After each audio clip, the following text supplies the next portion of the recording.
बुढ़ापे में किसके भाग्य में औलाद का सुख नहीं होता। ये चार बातें बुढ़ापे में बहुत काम देगी। ध्यान से सुनना। कहते हैं हर किसी के जीवन में बुढ़ापे का आगमन जरूर होता है। चाहे आप अमीर हो या गरीब, बुद्धिमान हो या मूर्ख, सुंदर हो या कुरूप, कमजोर हो या ताकतवर, बुढ़ापा कभी रहम नहीं करता। यह सच्चाई है। और यह भी सच्चाई है कि बुढ़ापा जब आता है तो नजर मंद पड़ने के साथ साथ बुद्धि भी मंद पड़ जाती है, जिसके कारण उसमें चिड़चिड़ापन आ जाता है। ऐसे में घर में कलेश होने की संभावना बढ़ जाती है। उस स्थिति में बहू और बेटे उनकी केयर करना छोड़ देते हैं। एक तो बीमारियों से घिरा हुआ वो बूढ़ा शरीर, और ऊपर से बहू और बेटा ध्यान ना दें तो बुढ़ापा और भी ज्यादा दुखदाई हो जाता है। अब सवाल यह है कि बुढ़ापे में किन किन बातों को ध्यान में रखना चाहिए जिससे बुढ़ापे में हमें और कोई दुख तकलीफ ना हो। तो चलिए मित्रों, इस कहानी के माध्यम से समझते हैं कि बुढ़ापे में किसके भाग्य में औलाद का सुख नहीं होता। मित्रों, बहुत समय पहले की बात है। एक नगर में एक अमीर आदमी रहता था।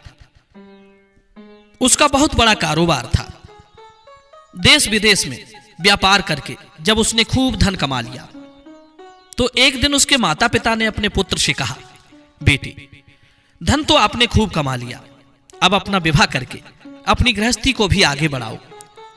हम भी अब बूढ़े हो चुके हैं, मरने से पहले पुत्र पौत्रों का सुख भोग ले तो जीवन की सारी इच्छाएं पूरी हो जाएंगी। घर में जब बहू आ जाएगी तो हमारे लिए भी कुछ सुख हो जाएगा। मित्रों, एक बात बताऊं, इस संसार का एक नियम है। कोई भी सुख हमें तब तक सुख लगता है जब तक वो सुख हमसे दूर रहता है। उसे प्राप्त करने पर हमें वही दुख लगने लगता है। दूर से देखने पर रेगिस्तान में बालू भी पानी के समान दिखाई देती है। कोई प्यासा आदमी जो पानी की तलाश में भटक रहा है वो तो उसे पानी समझकर बड़ा खुश होता है, लेकिन जब पास पहुंचता है तो बालू को देखकर दुखी हो जाता है। ऐसे ही इस संसार के दुख हैं। दूर है तब तक तो सुख है, पास आ गए तो फिर वही दुख बन जाता है। माँ बाप भी जब बेटे की शादी होती है तो बड़े खुश होते हैं। कई सपने उनकी आंखों में होते हैं कि घर में जब बहू आएगी तो हमारे लिए कुछ सुख हो जाएगा। लेकिन बहू आने के बाद जैसे जैसे समय बीतता है धीरे धीरे सब बदल जाता है। जो सोचा था उसके उल्टा हो जाता है। जिस बहू को लेकर, जिस बेटे को लेकर मन में सुखों की कल्पना की थी, आज उन्हीं से दुख मिल रहा है। अब अपने दुर्भाग्य को लिए कोस रहे हैं, क्या करें समझ में नहीं आता कि बहू बेटों में कमी है या फिर स्वयं में। जो सास बहू के आने पर बड़ी खुशी मना रही थी, मोहल्ला पड़ोस में अपनी बहू की बढ़ाई करते नहीं थकती थी, 2-4 साल के बाद वही सास उसी बहू की पड़ोस में जा जाकर बुराई करने लगी। अब ऐसा क्या हो गया? जिसमें पहले सुख नजर आ रहा था अब दुख लगने लगा। इसी बात को हमें ठीक से समझना है। मित्रों, उधर उन बूढ़े माँ बाप ने अपने बेटे पर शादी करने के लिए दबाव बनाया। लड़के ने कहा, पिताजी, आपकी खुशी के लिए मैं विवाह तो कर लूंगा, पर मुझे लगता है कहीं शादी करके मैं उलझन में ना पड़ जाऊं। क्योंकि लोग कहते हैं शादी करने के बाद जिम्मेदारियां बढ़ जाती हैं, खर्चे बढ़ जाते हैं, आजादी खत्म हो जाती है। आने वाली लड़की हमारे ऊपर बोझ ना बन जाए। तब माँ बाप ने कहा, बेटा, कैसी बातें करते हो? विवाह मनुष्य की जरूरत है। शादी के बाद संतान की उत्पत्ति होती है। संतान से ही वंश आगे चलता है। पुत्र से ही पिता का मोक्ष होता है। पत्नी मनुष्य के जीवन की संगिनी होती है। दुख और सुख की घड़ी में वो पति का साथ नहीं छोड़ती। जिंदगी में जब जब विपत्ति आती है तब पत्नी ही पुरुष की हिम्मत बनती है। उसे कई गलत रास्तों पर चलने से रोकती है। उसके आने से घर में कुछ सहूलियत हो जाती है। घर पूर्ण रूप से घर तभी बनता है जब घर में स्त्री का आगमन होता है। माता पिता के बहुत समझाने पर लड़का विवाह करने के लिए राजी हो गया। माँ बाप ने उसके लिए एक अच्छी सी लड़की देखकर विवाह करा दिया। सुंदर और संस्कारी पत्नी को पाकर लड़का भी बहुत खुश हुआ और उसके माता पिता भी बड़े प्रसन्न रहने लगे। अब तो हंसी खुशी के साथ वे सब जीवन गुजारने लगे। अपने पति के साथ अपने सास ससुर का भी खूब अच्छे से ख्याल रखती थी। उन्हें समय पर भोजन पानी दिया करती थी। उन्हें कोई कष्ट नहीं होने देती थी। धीरे धीरे समय बदलने लगा। समय के साथ लड़के के माता पिता और भी अधिक बूढ़े होते चले गए। शरीर और भी ज्यादा कमजोर हो गया। कुछ उनके अंदर चिड़चिड़ापन आ गया। बूढ़े होने के कारण वे सारे दिन तरह तरह की बातें करते रहते थे। जब भी किसी काम की कहते तो ऐसा लगता था जैसे वे गाली दे रहे हैं। उनका ऐसा व्यवहार लड़के की पत्नी को पसंद नहीं आता था। वो अपने सास ससुर के स्वभाव से परेशान होने लगी थी। जब भी वो पलटकर जवाब देती थी तो घर में झगड़ा होने लगता था। शाम को जब उसका पति घर पर आता तो वो अपने पति को सारी बात बताती थी कि आपके माता पिता किसी न किसी बात को लेकर रोज मुझसे लड़ते हैं। यदि उनका यही हाल रहा तो मैं किसी दिन ये घर छोड़कर चली जाऊंगी। मुझे अब उनकी बातें बर्दाश्त नहीं होती है। पत्नी की बात सुनकर लड़का अपने माता पिता को समझाता है कि तुम दोनों अपनी बहू के साथ ऐसा व्यवहार क्यों करते हो। मां बाप ने कहा, बेटा तुम्हारी पत्नी ही हमसे व्यर्थ में झगड़ती रहती है। हम किसी काम की कहते हैं तो सुनती ही नहीं है। एक एक दो दो घंटे हो जाते हैं तब कहीं हमारी बात सुनती है। लड़का जब मां बाप की सुनता था तो वे पत्नी पर आरोप लगाते थे और पत्नी की सुनता था तो मां बाप में गलतियां निकाल कर रखती थी।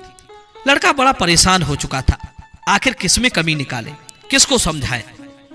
रोज रोज के झगड़ों से उसकी पत्नी भी तंग आ चुकी थी। कुछ दिन तक तो वो अपने सास ससुर के व्यवहार को बर्दाश्त करती रही, लेकिन जब उससे ये बर्दाश्त नहीं हुआ तो अपने माता पिता के घर रूठ कर चली गई। अपनी पुत्री को जब उधर पिता ने देखा कि वो अपनी ससुराल से अकेली आई है तो पिता समझ गया कि जरूर मेरी बेटी अपनी ससुराल से लड़ झगड़ कर आई होगी। उन्होंने पूछा, बेटी क्या बात है, तुम दामाद जी के साथ क्यों नहीं आई? अकेले आने का कारण क्या है? तब लड़की ने पूरी बात अपने माँ बाप को सुनाई और बोली, पिताजी अब मैंने फैसला कर लिया है कि जब तक मेरे बूढ़े सास ससुर उस घर में रहेंगे तब तक मैं अपनी ससुराल नहीं जाऊंगी। रोज रोज के कलेश से मेरा जीवन नरक बन गया है। बाहर रहकर मेरा दम घुटता है। ना मैं मर पा रही हूं ना जी पा रही हूं, इसलिए मैं अब वहां नहीं जाऊंगी। बेटी की बात सुनने के बाद उसके माता पिता ने कहा, बेटी तुम आ गई तो कोई बात नहीं, ये तुम्हारा ही घर है, आराम से रहो। परंतु हम जानते हैं कि किसी भी लड़की का अपने पिता के घर में गुजारा नहीं होता। जब तक लड़की का विवाह नहीं होता तब तक ही बेटी का माता पिता का घर है, लेकिन जब उसका विवाह हो जाता है तो ससुराल ही उसकी असली घर है। इसलिए हम तो यही कहेंगे कि जैसे भी बने दुख तकलीफ को सहन करते हुए तुम्हें अपने घर पर ही रहना चाहिए। प्रत्येक मनुष्य के जीवन में ये बातें होती रहती हैं, हमें उनसे घबराना नहीं चाहिए। यदि तुम अपने सास ससुर से परेशान होकर आई हो तो बेटी मेरी एक बात ध्यान से सुनो। वे बूढ़े हो चले हैं।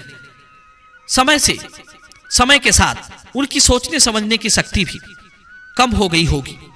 तुम्हें उनकी बातों को सहन करना चाहिए। बूढ़े लोग कुछ भी कह सकते हैं, उनकी बातों पर तुम्हें ध्यान नहीं देना चाहिए। लड़की कहने लगी, पिताजी आपकी बात से मैं सहमत हूं, लेकिन कहां तक बर्दाश्त करूं? बर्दाश्त करने की भी एक सीमा होती है। यदि वे लोग मुझसे समय पर भोजन मांगते हैं, समय पर किसी कार्य की कहते हैं और मैं नहीं करती हूं तो मेरी गलती है। मैं उनका हर काम समय पर करती हूं, फिर भी वे लोग मुझे भला बुरा कहते हैं और मुझे तरह तरह के ताने देकर प्रताड़ित करते हैं। यही नहीं, मेरे बारे में लोगों से तरह तरह की बातें करते हैं और लोगों से कहते हैं कि हमारे घर में जो बहू आई है उसका चाल चलन ठीक नहीं है, कि हमारा लड़का इतना कमाता है फिर भी हमारी बहू हमें कुछ खाने को नहीं देती। इस तरह की बातें वे गांव वालों से करते हैं और हमेशा ही मेरे पकाए हुए खाने में नुक्स निकालते रहते हैं। लोगों से कहते हैं हमारी बहू को तो खाना बनाना नहीं आता, वो हम लोगों को समय पर भोजन नहीं देती, इसीलिए हम दोनों समय से पहले बूढ़े हो गए हैं और उनकी बातों का गांव वाले भी विश्वास कर लेते हैं। अब ऐसे में आप ही बताइए कि मैं उन्हें भोजन क्यों नहीं दूंगी? मैं भला उन्हें क्यों मारूंगी?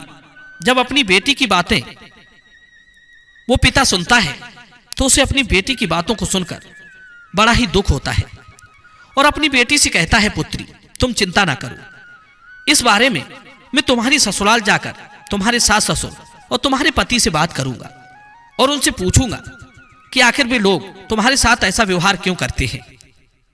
दर्शक बंधुओं, अगले दिन लड़की के माता पिता अपनी बेटी को लेकर ससुराल जाते हैं। ससुराल पहुंचकर उन्हें उनके दामाद तो नहीं मिलते हैं, लेकिन सास ससुर घर पर ही थे। लड़की के माता पिता दोनों के सामने इस बात को रखते हैं, लेकिन वे लोग बूढ़े हो चुके थे। उनके अंदर समझदारी नाम की कोई चीज नहीं बची थी। उल्टा वे दोनों लड़की के माता पिता से ही झगड़ने लगे।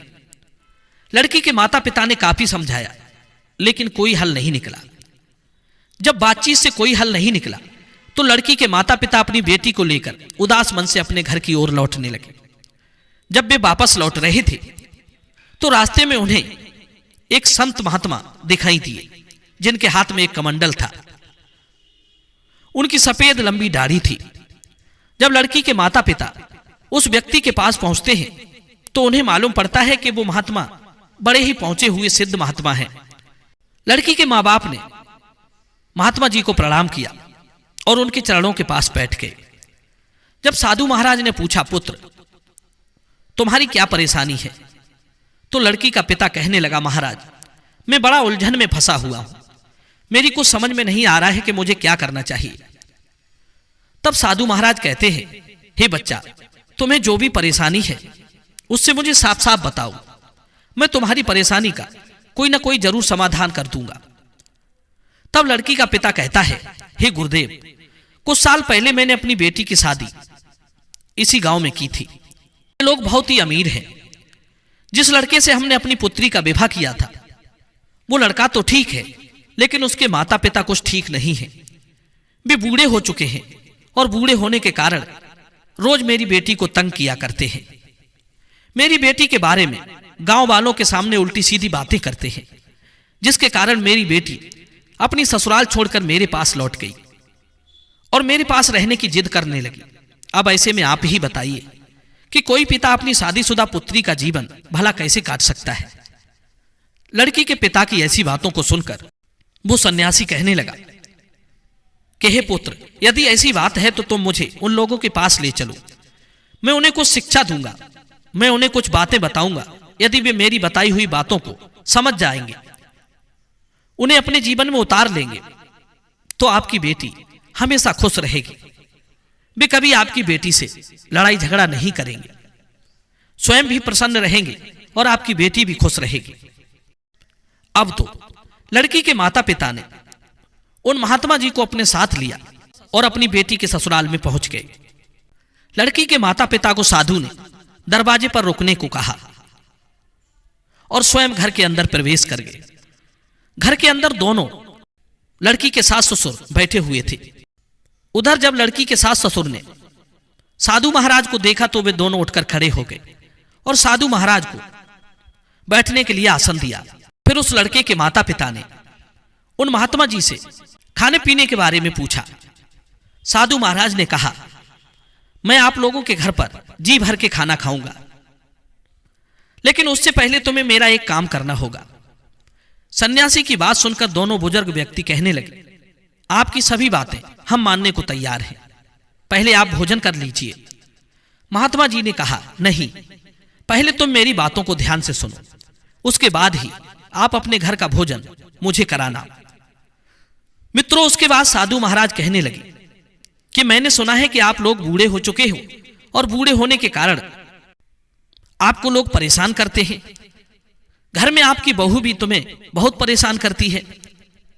साधु महाराज की यह बात सुनकर दोनों पति पत्नी कहने लगे, हे गुरुदेव, आपने ठीक सुना है, हम दोनों तो बूढ़े हो चुके हैं और हमारी बहू हमारी कदर नहीं करती, वो हमेशा हमें परेशान करती रहती है। उसे पता नहीं है जैसे आज हम बूढ़े हुए हैं वैसे ही कुछ समय बाद उस पर भी बुढ़ापा आएगा और ये सब जानते हुए भी वो हम दोनों को बहुत परेशान करती है। तब साधु महाराज कहते हैं कि तुम चिंता मत करो, मैं तुम्हारी समस्त परेशानियों को मिटा दूंगा, लेकिन उसके लिए तुम्हें मेरी कुछ बातें माननी होगी। यदि तुमने मेरी ये बातें मान ली और उन्हें अपने जीवन में उतार लिया, फिर देखना आपके दिन कितने सुख से कटते हैं। मैं आपको आपके सुखी जीवन के लिए ये बातें बता रहा हूं, जिसे आप अपने जीवन में अपनाकर हमेशा खुश रह सकते हैं और कभी आपकी बहू, आपका बेटा आपको परेशान नहीं करेगा। मित्रों, इतना कहने के बाद महात्मा जी ने उन बुजुर्गों को उपदेश देना शुरू कर दिया। उन्होंने सबसे पहली बात बताई कि आपको हमेशा मेरी ये बात ध्यान में रखनी होगी कि बोलते समय अपनी बातों पर ध्यान दें, अपनी वाणी पर ध्यान दें, क्योंकि आपकी वाणी में इतनी शक्ति है कि आप अपनी वाणी से किसी का भी दिल जीत सकते हैं और आप अपनी वाणी से किसी को भी चोट पहुंचा सकते हैं। इसीलिए तुम्हें अपनी वाणी पर ध्यान देना होगा। मान लो अगर आप मुझसे बात कर रहे हैं और मुझसे बात करने का तरीका ठीक नहीं है, तो मैं आपसे नाराज होकर चला जाऊंगा, मैं आपसे जोड़ नहीं पाऊंगा। मैं आपको यह बताना चाहता हूं कि आप अपनी बातों को सोच समझकर बोलिए और अपनी वाणी में मधुरता लाइए, क्योंकि विद्वान लोग कहते हैं कि जिस वाणी में मिठास नहीं, वो वाणी विष के समान होती है। अगर आपको लगता है कि आपकी वाणी विष उगलती है, तो बोलने से अच्छा है कि आप मौन रहें, और कोई बात बोलें तो उससे पहले उस बात को बोलने पर विचार कर लेना चाहिए कि मैं जो बोल रहा हूं वो अगले व्यक्ति को कैसी लगेगी, उसे नुकसान तो नहीं पहुंचाएगी, मेरी इन बातों से सामने वाले को क्या फायदा होगा। यही सब बातें सोचकर हमें अपनी बातें दूसरों के सामने परोसनी चाहिए। मैं जानता हूं कि मनुष्य जब बूढ़ा हो जाता है तो इंसान के शरीर में तरह तरह की बीमारियां आ जाती हैं। उसे लगता है कि मैं ठीक बोलता हूं, लेकिन सामने वाले को उसकी बातें हमेशा चोट पहुंचाती हैं। इसीलिए जब भी बोले सोच समझ कर बोले। उन दोनों बुजुर्ग दंपति ने साधु महाराज की इन बातों को सुना और कहने लगे, ठीक है, आज से हम आपकी इस बात का पालन करेंगे और जब भी कुछ बात कहेंगे तो सोच समझ कर कहेंगे। तब साधु महाराज दूसरी बात बताते हैं। दूसरी बात यह है कि हमें कोई चीज मांगनी है तो हमें उचित समय पर मांगनी चाहिए। हमें दूसरे के समय और परिस्थिति को समझकर चलना चाहिए। मान लीजिए अगर आपको भूख लगी है और उस समय बहू आपकी खाना बना रही है, यदि उस समय आपने भोजन मांग लिया तो वो भोजन कहां से दे पाएगी, क्योंकि उस समय तो भोजन तैयार ही नहीं हो पाया है। अब आप चिल्लाते रहोगे तो उधर बहू को भी सुनकर गुस्सा आएगा और आपको भी समय पर भोजन नहीं मिल पाएगा, फिर दोनों के बीच झगड़ा होगा। तो हमें यह सोचकर कुछ चीज मांगनी चाहिए कि जिस समय हम मांग रहे हैं वो उस समय उपलब्ध है या नहीं है, या सामने वाला हमें वो वस्तु देने के लिए तैयार है या नहीं है। अब मान लीजिए आपकी बहू स्नान कर रही है, उस समय आप किसी वस्तु को मांगते हैं, तो उस अवस्था में आपकी बहू आपके द्वारा मांगी गई वस्तु को नहीं दे पाएगी। अब यदि वो स्नान ध्यान करने के बाद आपको वो वस्तु पहुंचाएगी तो आपको बड़ा बुरा लगेगा कि मैंने जब मांगा तो नहीं दिया, इतनी देर बाद आई है, अब तो ये मेरी बातों को अनसुना करती है। यही सब बातें सोच सोचकर आपको क्रोध आएगा और घर में तकरार होनी शुरू हो जाएगी।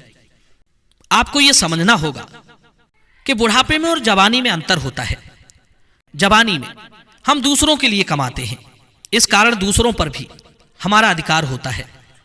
जवानी में हम अपने आप में होते हैं, हम सामर्थ्यवान होते हैं। जवानी में हम जो चीज चाहें वो स्वयं पा सकते हैं, लेकिन बुढ़ापे में हम दूसरों के सहारे हो जाते हैं और दूसरा व्यक्ति पहले अपना काम करता है, बाद में आपकी सुनता है। यदि कोई किसी काम में व्यस्त है, उसके बाद ही वो आपको कोई वस्तु लाकर देगा। इसलिए दूसरी बात यह है कि आपको हमेशा धैर्य बनाकर रखना चाहिए। कई बार यह भी हो जाता है कि आपकी बहू किसी काम से बाहर गई है या घर में नहीं है, आप कोई चीज मांग रहे हैं तो आपकी आवाज उसके कानों तक नहीं पहुंच पा रही है। ऐसे में आपकी बहू आपको वो वस्तु नहीं दे सकती। कई बार उसकी तबीयत खराब है और तबीयत खराब होने पर भी वो आपके मांगने पर तुरंत आपके पास वो वस्तु नहीं ला सकती। ऐसे में आपको उस बात को लेकर कभी नाराज नहीं होना चाहिए। अब आप कहोगे कि आपकी बहू आपकी बातों को सुनती ही नहीं है, वो भला कैसे सुनेगी? बीमार व्यक्ति एकदम से कोई काम नहीं कर सकता, इसीलिए आपको समय और परिस्थिति को समझना चाहिए कि हम कब क्या चीज मांग रहे हैं और जिससे मांग रहे हैं वो उस समय देने की स्थिति में है या नहीं है। दर्शक बंधुओं, महात्मा जी की दूसरी बात उन बुजुर्ग दंपति ने बड़े ध्यान से सुनी और कहा, महाराज आज से हम ये भी बात ध्यान रखेंगे, हम जब भी कोई चीज मांगेंगे तो पहले देख लेंगे कि हमारी बहू वो वस्तु देने की स्थिति में है या नहीं है, वो तभी मांगेंगे। मित्रों, तब साधु महाराज कहते हैं कि अब मैं तुम्हें तीसरी बात बताता हूं कि कई बार भोजन में कमी हो जाती है, भोजन आपके मन के मुताबिक नहीं बन पाता है, तो उस समय खाना बिगड़ जाने पर उससे झगड़ना नहीं चाहिए। मान लो आपकी बहू खाना बना रही है और उसका ध्यान कहीं और चला गया, क्योंकि घर गृहस्थी में बहुत सारे काम होते हैं। ऐसे में खाना बनाते समय नमक कम या ज्यादा हो सकता है, मिर्च कम या ज्यादा हो सकती है, रोटी जल भी सकती है, और उसने वही भोजन आपके आगे परोस दिया।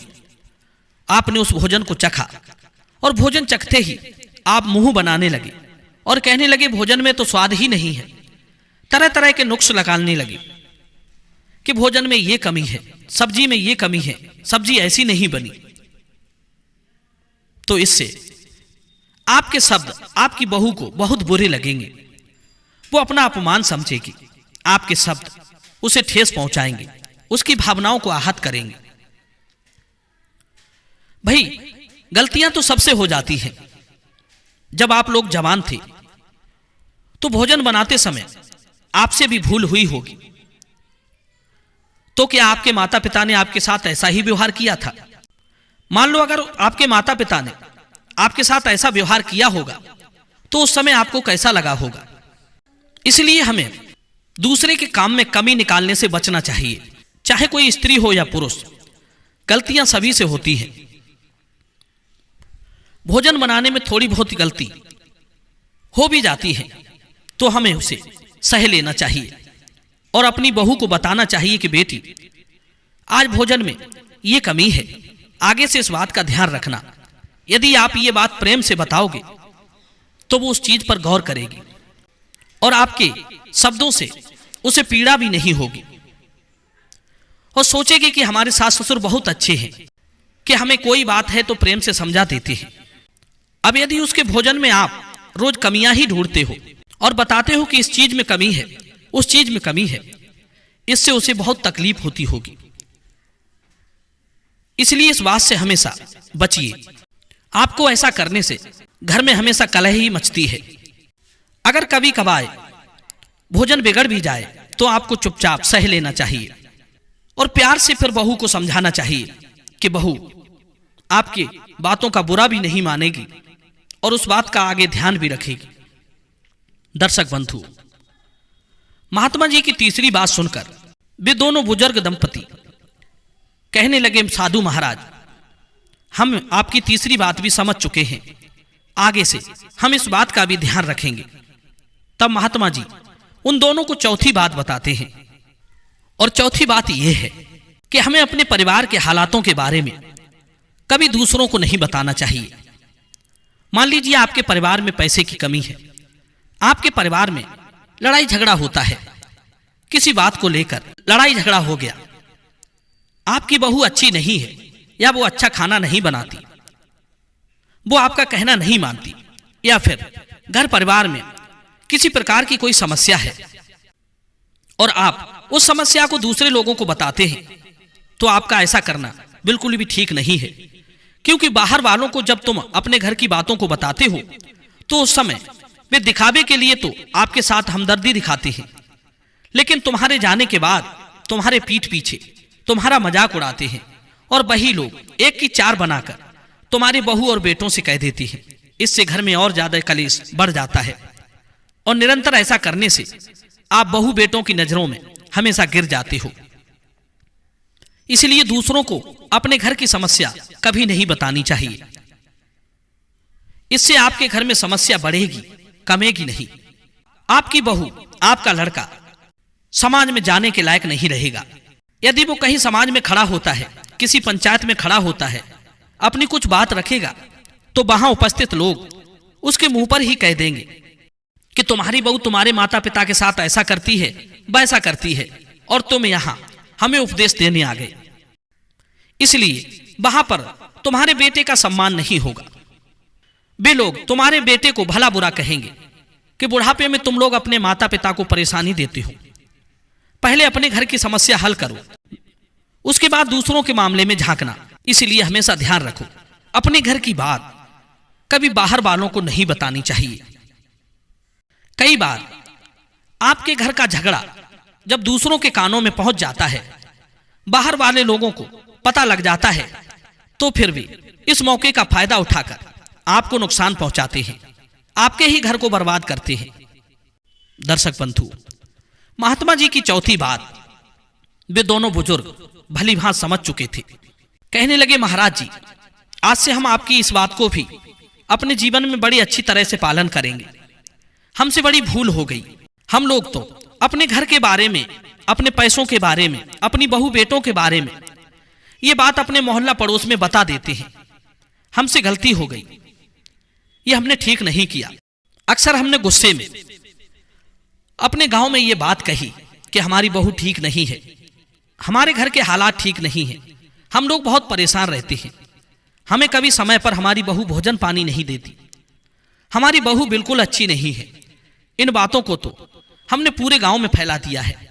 तब महात्मा जी बोले, तुम्हारी यही बातें तो तुम्हारे दुख का कारण है। अगर आप लोग घर की बातों को पूरे गांव में फैला दोगे तो एक न एक दिन तुम्हारे ऊपर वो परिस्थितियां आ जाएंगी जिसके कारण आपको दुखी रहना पड़ेगा। इसीलिए मेरा कहना मानो, आज से अपने घर की बातों को दूसरों के सामने कभी साझा मत करो, और जो बातें मैंने बताई हैं उन्हें आप अपने जीवन में पालन करो। ये आपके बुढ़ापे में बहुत काम आएंगे। कोई व्यक्ति इन 4 बातों को अपने जीवन में अपनाता है तो उसके जीवन में कभी कोई दुख तकलीफ नहीं आती और हमेशा अपनी जिंदगी में वो खुश रहता है।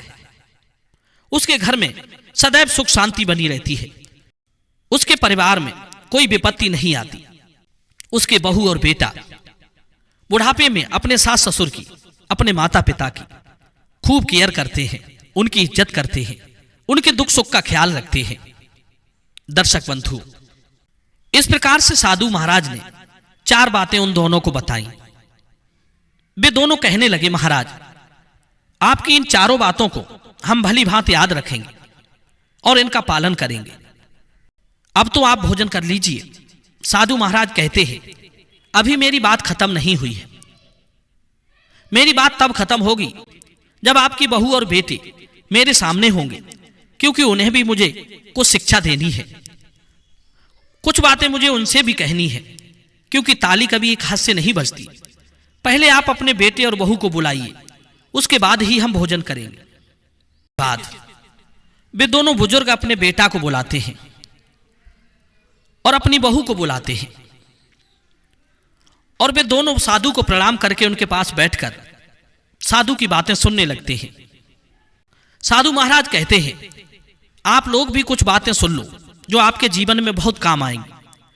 इतना कहकर साधु महाराज उन दोनों पति पत्नी को समझाते हुए कहते हैं कि बेटी, ध्यान रहे, कोई भी व्यक्ति नौजवान होता है तो उसके अंदर तरह तरह की शक्तियां होती हैं। वो हमेशा खेलता है, दौड़ता है, अपनी शक्ति से असंभव कार्य को भी कर सकता है। वो उस समय बहुत ज्यादा बुद्धिमान हो जाता है, लेकिन उसे याद रखना चाहिए, यदि वो उसके घर में उसके बुजुर्ग माता पिता हैं और उन्होंने उससे कुछ कह दिया है या उन्होंने ऐसी कोई बात कह दी है जिससे सुनकर आपको बुरा लगा है, तो जवान बच्चों को समझना चाहिए कि ये अब बूढ़े हो चुके हैं। बूढ़े होने के कारण उनकी जुबान फिसल जाती है और जवानी की अपेक्षा बुढ़ापे में दिमाग थोड़ा कम चलता है और उन्हें खुद पता नहीं होता कि वो क्या बोल रहे हैं और क्या बोलना चाहिए। उनकी इन बातों को लेकर कभी चिंता नहीं करनी चाहिए और उन पर ध्यान देना चाहिए कि बूढ़े लोग हैं, कुछ भी बोल सकते हैं।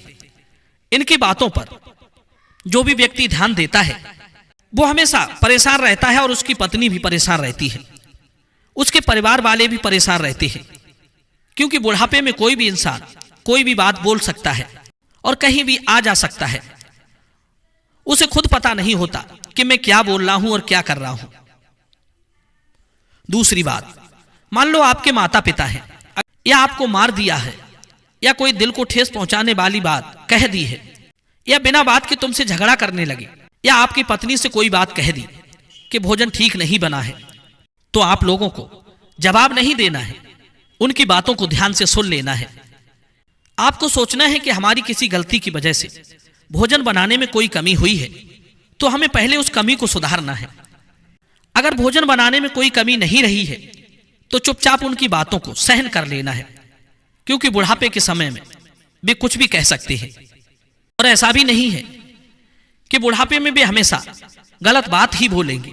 अगर आप लोग कोई गलत कार्य करते हो तो वे जरूर रोकेंगे, क्योंकि आप लोगों से ज्यादा वे लोग जिंदगी जी चुके हैं, उनके पास जीवन जीने का अनुभव है। उन्हें ज्यादा पता है कि कौन सा कारण आपके हित में है, कौन सा कार्य आपके अहित में। यदि आप कोई कार्य अनुचित कर रहे हैं तो वे अपने अनुभव से आपको कार्य करने से रोक सकते हैं। तो उनकी बातों को कभी बुरा नहीं मानना है, बल्कि उनकी बातों को अनसुना करना है, क्योंकि वे आपसे अनुभव के आधार पर ऐसा कह रहे हैं। उन्हें पता है कि क्या करने से आपका फायदा होगा और क्या करने से आप मुसीबत में पड़ जाओगे, आपकी दुर्दशा ना हो, इसलिए वो मना करते हैं। बेटों को भी सोचना चाहिए कि किसी के माता पिता बुढ़ापे के समय में कुछ भी कह सकते हैं। हमें उनकी बातों का बुरा नहीं मानना चाहिए, क्योंकि बूढ़े व्यक्ति की बुद्धि में और छोटे बच्चे की बुद्धि में ज्यादा अंतर नहीं होता। यदि वे हमसे लड़ते हैं, गाली देते हैं, तो हमें सह लेना चाहिए, उनसे झगड़ना नहीं चाहिए। अगर हम उनसे झगड़ते हैं तो हमारी जिंदगी में परेशानियां और बढ़ती चली जाएंगी। कई बार जब माँ बाप बूढ़े हो जाते हैं और उनकी जुबान ज्यादा चलने लगती है तो उससे तंग आकर बहू और बेटा सोचते हैं कि ये घर में रहेंगे तो ऐसे ही बड़बड़ाते रहेंगे, इन्हें किसी अनाथ आश्रम में छोड़ देते हैं। ध्यान रखना, यदि आप ऐसा करते हो तो यह भी सोचना कि भविष्य में आप जब बूढ़े पड़ोगे और आपके जब बच्चे होंगे तो आपके बच्चे भी आपके साथ वैसा ही व्यवहार कर सकते हैं जैसा आप कर रहे हो। हमें अपने बूढ़े माता पिता की वजह से चाहे लाख परेशानी हो, हमें उनका हमेशा ख्याल रखना चाहिए। जो भी व्यक्ति अपने बूढ़े माँ बाप का ख्याल नहीं रखता है वो हमेशा दुखी रहता है। और ये बात सुन लो, अगर आपके माता पिता से कोई भूल हो गई है, कोई गलती हो गई है, आपके माता पिता ने किसी को गाली दी है या तुमसे छुपाकर किसी को पैसे दिए हैं या उनसे कोई इतनी बड़ी भूल हो गई है जो नहीं होनी चाहिए, तो ऐसा नहीं है कि आप अपने माता पिता को उल्टा सीधा बोलने लगो। इसके विपरीत आपको उन्हें समझाना चाहिए, उनसे प्यार से कहना चाहिए कि देखो आपने इतनी बड़ी गलती कर दी जिसके कारण हमें इतना नुकसान हो गया। आगे से आप इस बात का ध्यान रखना कि ऐसी गलती फिर से ना होने पाए। अपने माता पिता को प्यार से समझाओगे तो वे समझ जाएंगे। उन्हें मारना पीटना, गाली देना ये बदतमीजी होगी। जो लोग ऐसा करते हैं, अपने माँ बाप को गालियां देते हैं, उन्हें मारते पीटते हैं, वो अपने जीवन में याद रखना एक दिन पूरी तरह से बर्बाद हो जाते हैं। बहुओं को यह सोचना चाहिए कि कभी कभी सास ससुर अपनी बहुओं से छोटी मोटी बात कह देते हैं, लेकिन घर की स्त्रियां छोटी सी बात को बड़ा चढ़ाकर अपने पति को बताती हैं, रोने लगती हैं। और अपने मायके में भी उन्हीं छोटी मोटी बातों को बड़ा चढ़ाकर अपने माता पिता को भड़काती हैं, जिससे अफवाह फैलती है और वो छोटी सी बात बड़ी समस्या का रूप ले लेती है। प्रत्येक बहू को इस बात का ध्यान रखना चाहिए कि वो अपनी ससुराल की बात अपने मायके में जब तक ना बताए जब तक कि वो बताने योग्य ना हो। इतना कहने के बाद साधु महाराज वहां से चलने वाले थे, लेकिन पति पत्नी जो बूढ़े हो चुके थे उन्होंने कहा, साधु महाराज, आपको वो वादा तो याद है ना जो आपने आते समय किया था। साधु महाराज कहने लगे, आप लोग मेरे सामने ये निश्चय कीजिए कि आज से आप लोग अपनी बहू और बेटी को कभी परेशान नहीं करोगे। लड़की के सास ससुर ने कहा, महाराज, हम आपको वचन देते हैं, आपकी बातों का अनुसरण करेंगे। मित्रों, उसके बाद साधु महाराज ने बेटा और बहू से वचन लिया कि आज के बाद वे भी अपनी तरफ से बूढ़े माँ बाप को कोई तकलीफ नहीं देंगे। यह वचन लेने के बाद साधु महाराज ने कहा कि पहले आप अपने वचन का पालन करो, जब तुम्हारे घर में सुख शांति आ जाएगी हम तभी तुम्हारे घर में भोजन करेंगे। इतना कहकर वो सिद्ध महात्मा खड़े हो गए और अपनी कुटिया के लिए चले गए। लड़की के माता पिता ने भी अपने समधी से इजाजत ली और वे भी अपने घर को लौट गए। जब लड़की के सास ससुर ने साधु के द्वारा बताई गई बातों को अपने जीवन में अपनाया तो उनके घर में सुख शांति रहने लगी। पहले जिस बहू का चेहरा देखते ही उन्हें चिढ़ होने लगती थी, अब वही बहू उन्हें संस्कारी बहू नजर आने लगी। बहू भी अब अपने सास ससुर का अच्छे से ख्याल रखने लगी। वो इस तरह से व्यवहार करने लगी जैसे वो उसके सास ससुर ना हो, उसके सगे माता पिता हो। मित्रों, धीरे धीरे जब घर में शांति रहने लगी तो उसका पति भी प्रसन्न रहने लगा। इस तरह रहते रहते काफी समय बीत गया। तो एक दिन लड़की की मां ने अपने पति से कहा कि हमारी बेटी को ससुराल में रहते हुए इस बार तो काफी समय हो गया, लेकिन हमने कोई खोज खबर नहीं ली है। एक बार हमें बेटी की ससुराल जाना चाहिए और देखना चाहिए कि वो कैसे रह रही है। लड़की के पिता ने कहा, तुम ठीक कहती हो, मैं कल ही बेटी की ससुराल जाता हूं और जाकर पता करता कि अब उसे कोई तकलीफ तो नहीं है। मित्रों, अगले दिन जब लड़की का पिता अपनी बेटी के ससुराल पहुंचा तो उसने देखा कि उसकी बेटी अपने सास ससुर का बहुत अच्छे से ख्याल रख रही है। सास ससुर भी उसकी बेटी के साथ माता पिता की तरह अच्छे से व्यवहार कर रहे हैं और पूरे घर में सभी लोग बड़े प्यार से और आनंद से रह रहे हैं। यह देखकर लड़की का पिता सोचने लगा कि ये वही परिवार है, वही हमारी बेटी है, वही इसके सास ससुर है जिसकी वजह से हम परेशान रहते थे। दर्शक बंधु, अपनी बेटी के घर में सुख शांति और प्रेम आनंद का वातावरण देखकर लड़की का पिता बहुत प्रसन्न हुआ और वो एक दिन वहां ठहर कर अगले दिन अपने घर लौट गया, क्योंकि कोई भी पिता नहीं चाहता कि उसकी बेटी का घर बर्बाद हो, उसके घर में हर समय कलेश हो। हर माँ बाप चाहते हैं कि उसकी बेटी का घर कभी टूट कर ना बिखरे, घर में सुख शांति हो। दर्शक बंधु, मैं उम्मीद करता हूं कि यह वीडियो जरूर आपको पसंद आया होगा।